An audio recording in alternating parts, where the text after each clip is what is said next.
और inside stories के लिए मेरे इस यूट्यूब चैनल को सब्सक्राइब करें और फेसबुक पेज को भी लाइक करें।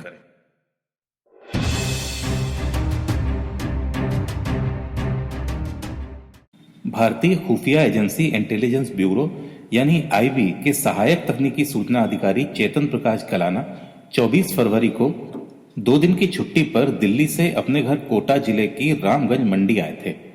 दिल्ली में वो अकेले रहते थे। उनके माता पिता रामगंज मंडी में और पत्नी अनीता 2 छोटे बेटों के साथ झालावाड़ में रहती थी। चेतन आमतौर पर महीने में 1-2 बार छुट्टी पर घर आ जाते थे। वो जब भी घर आते थे तो रामगंज मंडी में रहने वाले माता पिता से मिलने जरूर जाते थे। उस दिन भी वो रामगंज मंडी में अपने घर वालों से मिलकर शाम 6 बजे की ट्रेन से झालावाड़ के लिए रवाना हुए थे। उन्हें करीब 1 घंटे में झालावाड़ पहुंच जाना चाहिए था। जब रात 8 बजे तक चेतन घर नहीं पहुंचे तो उनकी पत्नी अनीता ने अपने रिश्तेदारों को फोन करके चेतन के बारे में बताया। अनीता के कहने पर झालावाड़ की गायत्री कॉलोनी में रहने वाले रिश्तेदार मनमोहन मीणा ने चेतन की तलाश शुरू की। इसी खोजबीन में रात करीब 8:30 बजे चेतन झालरा पाटन भवानी मंडी मार्ग पर रेलवे की रलायता पुलिया के पास बेहोश पड़े मिले। मनमोहन मीणा ने अनीता को चेतन के अचेत पड़े होने की सूचना दी। इसके बाद रिश्तेदार बेहोश चेतन को आरजी हॉस्पिटल ले गए और इंस्पेक्शन के बाद डॉक्टरों ने चेतन को डेड ऑन अराइवल बताया। सस्पिशियस मामला होने की वजह से अस्पताल ने पुलिस को सूचना दी। पुलिस ने अस्पताल पहुंचकर शव का निरीक्षण किया लेकिन शरीर पर चोट का कोई निशान नहीं मिला। पुलिस ने उस रलायता पुलिया के पास उस जगह का भी मौके से मुआयना किया जहां चेतन अचेत पड़े मिले थे, लेकिन ऐसा कोई भी सबूत नहीं मिला जिससे पता चलता कि चेतन की मौत कैसे हुई। रिश्तेदारों की सूचना पर रामगंज मंडी से चेतन के माता पिता और बाकी घर वाले झालावाड़ आ गए थे। चेतन के पिता महादेव मीणा ने झालावाड़ के थाना सदर में बेटे की संदिग्ध मौत का मामला दर्ज करा दिया। पुलिस ने 15 फरवरी को चेतन की बॉडी का मेडिकल बोर्ड से पोस्टमार्टम कराया। पोस्टमार्टम के बाद चेतन का विसरा जांच के लिए विधि विज्ञान प्रयोगशाला भेज दिया गया। खुफिया अधिकारी की मौत का मामला होने के कारण पुलिस हर एंगल से जांच कर रही थी। इसमें 3 मुख्य बिंदु थे। पहला हार्ट अटैक, दूसरा आत्महत्या और तीसरा हत्या। चेतन के शरीर पर चोट या हाथापाई के कोई भी निशान नहीं मिले थे। पोस्टमार्टम रिपोर्ट में भी ऐसा कुछ नहीं बताया गया था जिससे मौत का रहस्य खुलता। अब पुलिस के सामने सवाल यह था कि चेतन जब ट्रेन से झालावाड़ आ रहे थे तो वो रलायता पुलिया कैसे पहुंचे और उनकी मौत कैसे हुई। पुलिस कई दिनों तक इन सवालों के जवाब तलाशने की कोशिश करती रही। अदालत ने पुलिस को चेतन की हत्या का मुकदमा दर्ज करने के आदेश दिए और तब तक इस वारदात को 3 महीने हो चुके थे। पुलिस की टीम ने चेतन प्रकाश की दिनचर्या के बारे में पता लगाया। इसके बाद उसके दोस्तों, परिचितों और दुश्मनी रखने वालों को चिन्हित करके उनसे पूछताछ की। आईबी के दिल्ली कार्यालय में चेतन प्रकाश के साथियों से भी पूछताछ की गई। पुलिस टीम ने रामगंज मंडी, झालावाड़ रेलवे स्टेशन और अलायता पुलिस के आसपास घटनास्थल का कई बार दौरा किया और तथ्यों का पता लगाने की कोशिश की, मगर कुछ भी हाथ नहीं आया। साइबर टीम ने कई जगह से मोबाइल टावरों का रिकॉर्ड निकलवाया। साथ ही चेतन के घर परिवार की पूरी जानकारी प्राप्त करके घर वालों से भी पूछताछ की। जांच पड़ताल में यह बात सामने आई कि चेतन के अपने पत्नी अनीता के साथ संबंध अच्छे नहीं थे। इसके बाद पुलिस ने टेक्निकल एविडेंस और मुखबिरों की मदद से चेतन के मौत की कड़ियां जोड़ना शुरू की। लंबी चली इन्वेस्टिगेशन के बाद 25 जून को पुलिस ने आईबी ऑफिसर चेतन प्रकाश की हत्या के मामले में उनकी पत्नी अनीता को गिरफ्तार कर लिया और इससे की गई पूछताछ में चेतन की हत्या की पूरी तस्वीर सामने आ गई। जांच में पता चला कि चेतन को पुलिस कांस्टेबल प्रवीण राठौर ने अपने कुछ साथियों के साथ मिलकर बहुत ही प्लान्ड तरीके से मारा था।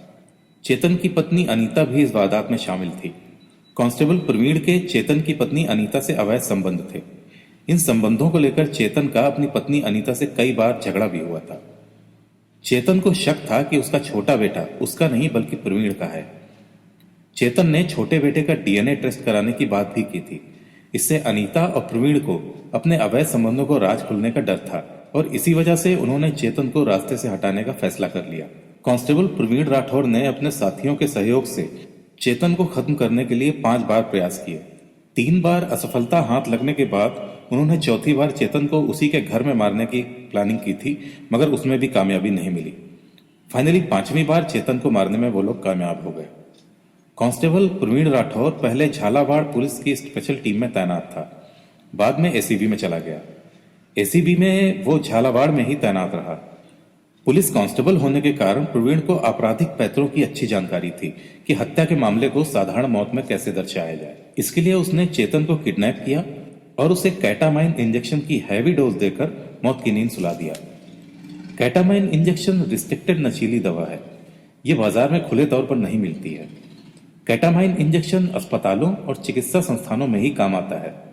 खास बात यह है कि पोस्टमार्टम रिपोर्ट में भी इस इंजेक्शन के बारे में पता नहीं चल पाता है। पुलिस ने व्यापक जांच पड़ताल के बाद चेतन की हत्या के मामले में उसकी पत्नी अनीता के साथ साथ अन्य आरोपियों को भी गिरफ्तार कर लिया। इन आरोपियों से की गई पूछताछ से इस वारदात की पूरी श्रृंखला सामने आ गई। प्रवीण राठौर जब पढ़ता था तभी से अनीता उसे जानती थी। अनीता भी झालावाड़ में रहती थी। पढ़ने लिखने की उम्र में दोनों एक दूसरे को चाहने लगे थे। सन 2008 में अनीता का टीचिंग की पोस्ट पर सिलेक्शन हो गया। उसी साल प्रवीण राठौर की नौकरी भी राजस्थान पुलिस में लग गई। सरकारी नौकरी मिल जाने से प्रवीण का बचपन का प्यार हिलोरे मारने लगा।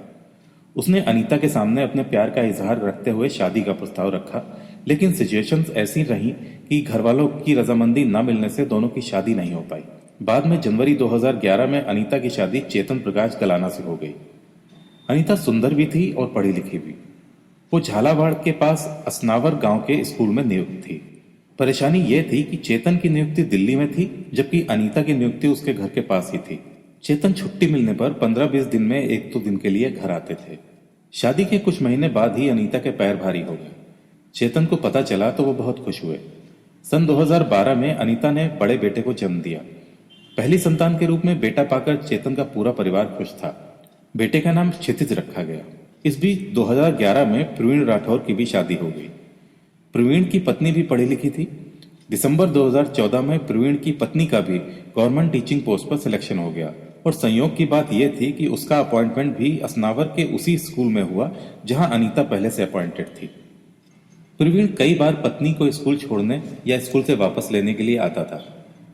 आखिरकार अनीता और प्रवीण की वापस मुलाकातें होने लगी। इन मुलाकातों का असर यह हुआ कि दोनों फिर से एक दूसरे के करीब आ गए। अनीता को डर था कि उसे प्रवीण के साथ देखकर उसकी पत्नी और दूसरे लोग गलत न सोचने लगे, इसलिए अगस्त 2015 में रक्षाबंधन पर अनीता ने प्रवीण को राखी बांधी और पति चेतन प्रकाश से उसका परिचय मुंह बोले भाई के रूप में कराया। प्रवीण की पत्नी और अनीता के एक ही स्कूल में होने से चेतन को किसी तरह का कोई शक नहीं हुआ। वो पहले की तरह अनीता पर भरोसा करते रहे। अपनी नौकरी की वजह से चेतन झालावाड़ में नहीं रह सकते थे। प्रवीण ने चेतन की इस मजबूरी का खूब फायदा उठाया। अनीता और प्रवीण की मुलाकातें गुल खिलाने लगी। दोनों के बीच शारीरिक संबंध भी बन गए। जून 2017 में प्रवीण ने अनीता को झालावाड़ के हाउसिंग बोर्ड में 35 लाख रुपए का नया मकान दिलवा दिया। मकान के पैसे तो अनीता ने ही दिए थे, लेकिन सुनने में यह आया कि मकान दिलवाने में दलाली के 10 लाख रुपए प्रवीण ने खुद रख लिए थे। अनीता हाउसिंग बोर्ड के नए मकान में रहने लगी। प्रवीण उस मकान में बेरोक टोक आने जाने लगा। वहां उसे रोकने वाला कोई भी नहीं था। बेटा 5-5.5 साल का था। चेतन प्रकाश महीने में 1-2 बार ही आते थे। कभी कभार चेतन के माता पिता भी बहू के पास आ जाते थे। वो भी 1-2 दिन रुककर चले जाते थे। प्रवीण ने अनीता से बातें करने के लिए उसे एक मोबाइल और सिम अलग से दिलवा रखी थी। प्रवीण से वो इसी फोन नंबर पर बात करती थी। इसी दौरान अनीता प्रेग्नेंट भी हो गई। अकेली रह रही बहू के घर में प्रवीण का बेरोक टोक आना जाना चेतन के माता पिता को अच्छा नहीं लगता था। उन्होंने प्रवीण को साफ कह दिया था कि वो तभी घर आया करे जब चेतन घर पर हो। उन्होंने ये बात चेतन को भी बताई। चेतन ने भी अनीता को प्रवीण के घर आने जाने पर उससे रिश्ता रखने के लिए मना कर दिया। इस बात को लेकर चेतन और अनीता के बीच झगड़ा भी होने लगा। अक्टूबर 2017 में अनीता ने एक निजी अस्पताल में बेटे को जन्म दिया। इस दौरान प्रवीण भी अस्पताल में मौजूद रहा। अनीता अपने घर आ गई, लेकिन प्रवीण को लेकर उसके घर में आए दिन लड़ाई झगड़े होने लगे थे। रोजाना की कलह के कारण अनीता ने 7 नवंबर 2017 को आत्महत्या करने का प्रयास किया, लेकिन उसे बचा लिया गया। अनीता के घर में होने वाली कलह को लेकर चेतन प्रवीण की आंखों में खटकने लगा था और फाइनली उसने चेतन को रास्ते से हटाने का प्लान बना डाला।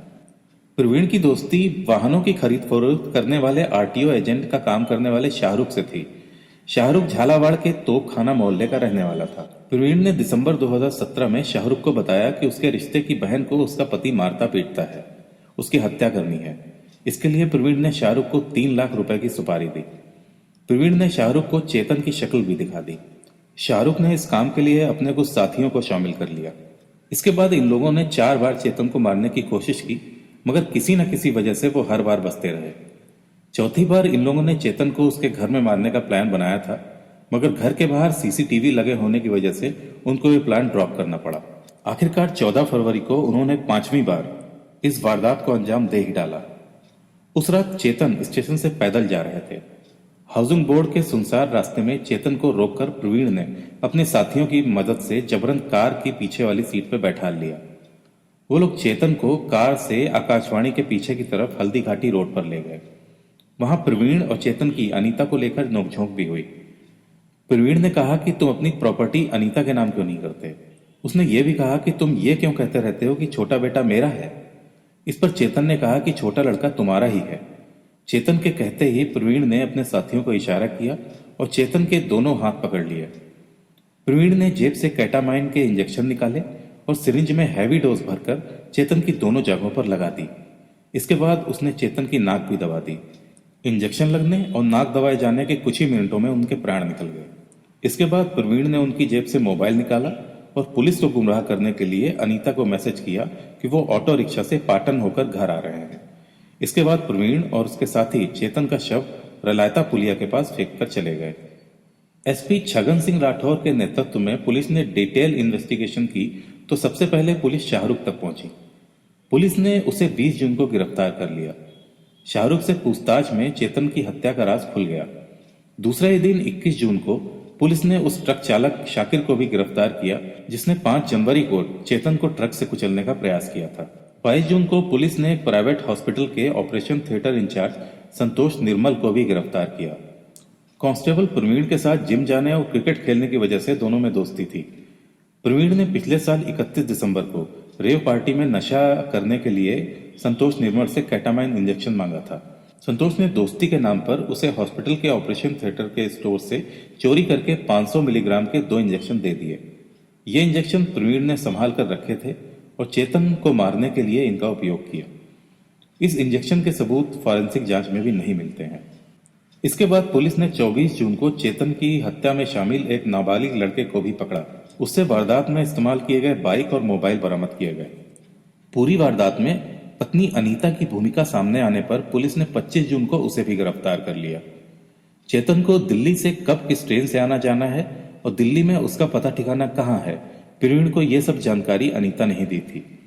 झालावाड़ से रामगंज मंडी आने जाने की जानकारी भी अनीता ने ही प्रवीण को दी थी। पुलिस ने अनीता के मोबाइल की जांच की तो उसमें चेतन और अनीता के तनावपूर्ण दाम्पत्य जीवन के बारे में कई व्हाट्सएप मैसेज पाए। प्रवीण के कहने पर ही अनीता ने मोबाइल फॉर्मेट कराकर इसका पूरा डेटा मिटा दिया था। चेतन को मारने के बाद प्रवीण ने अनीता को दी हुई सिम भी वापस ले ली थी। अनीता से पूछताछ में पता चला कि प्रवीण उसके प्यार में इतना ज्यादा डूब गया था कि चेतन से बेइंतहा नफरत करने लगा था। वो नहीं चाहता था कि अनीता किसी और से बात करे या संबंध रखे। वो अनीता से कहता था कि अगर उसे उसका साथ नहीं मिला तो वो आत्महत्या कर लेगा। ऐसे में अनीता सही गलत का फैसला नहीं कर पाती थी और प्रवीण के कहे मुताबिक उसका साथ देती थी। चेतन को मारने के बाद भी अनीता और प्रवीण के पहले जैसे संबंध बने रहे। प्रवीण उससे कहता था कि पोस्टमार्टम और विसरा की जांच में कुछ भी नहीं आएगा। अनीता ने पुलिस को यह भी बताया कि उसके पति चेतन को छोटे बेटे रिवान पर शक था कि वो उसकी पैदाइश नहीं है। इस बात पर घर में कई बार लड़ाई हुई थी। इस पर चेतन और उसके परिजनों ने बच्चे के डीएनए टेस्ट कराने की बात कही थी। इससे अनीता और प्रवीण के अवैध संबंधों का राज खुलने का डर था, इसलिए उन्होंने चेतन को रास्ते से हटाने का फैसला किया। पुलिस ने 28 जून को झालावाड़ निवासी फरहान को भी गिरफ्तार किया। वो वारदात के बाद से फरार चल रहा था और इस पूरी वारदात में ये प्रवीण और शाहरुख के साथ था। अभी तक पुलिस चेतन की हत्या के मुख्य सूत्रधार कांस्टेबल प्रवीण राठौर की तलाश में जुटी थी। वो 14 जून को सरकारी काम से अजमेर जाने की बात कहकर फरार हो गया था। हत्या के मामले में आरोपी होने पर एसीबी ने उसकी प्रतिनियुक्ति समाप्त कर दी थी। एसपी ने 1 जुलाई को उसे सस्पेंड कर दिया था। पुलिस ने गवर्नमेंट टीचर अनीता के दुराचरण की रिपोर्ट भी शिक्षा विभाग में भेजकर एक विभागीय कार्रवाई के लिए भी लिख दिया था। विद्यार्थियों को अच्छा नागरिक बनने की सीख देने वाली अनीता के हाथ पति के खून से न रंगे होते तो वो जल्दी ही स्कूल के प्रिंसिपल की कुर्सी पर बैठी होती, क्योंकि उसकी प्रमोशन हो चुकी थी।